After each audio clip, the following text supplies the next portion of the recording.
Magandang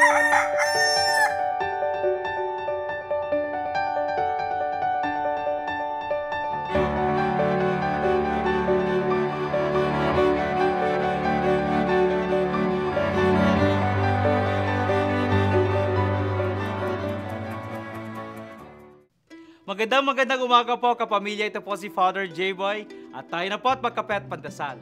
Pinag-uusapan ang kakaibang mga ginagawa ni Pope Francis na taliwas sa mga nakasanayang gawain sa Vatican. Isa ang pagiging simple ng kanyang pamumuhay. Ang nakaraang mga Santo Papa bilang pinuno ng mahigit na 1 bilyong Katoliko sa buong mundo ay nanirahan sa tinatawag na Apostolic Palace o Apartamento Pontificio. Ngunit pinili ni Pope Francis ang isang simpleng apartment na may 2 lamang na kwarto sa Domus Sanctae Marthae. Nais niyang makipagsalamuha at manirahan sa isang komunidad tulad ng nakaugalian niya bilang isang relihiyoso o bilang Jesuita.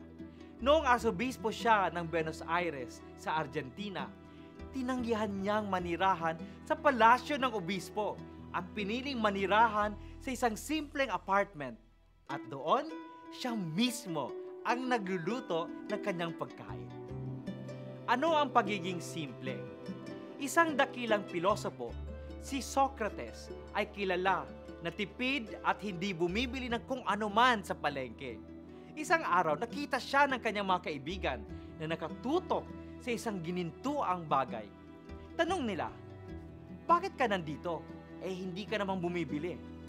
Sagot ni Socrates, namamangha akong napakaraming bagay na tinitinda dito na hindi ko naman kailangan. Mga kapamilya, pagdasal nating magkaroon ng desisyong piliin lamang ang kailangan at hindi ang kalabisan. Magandang umaga po.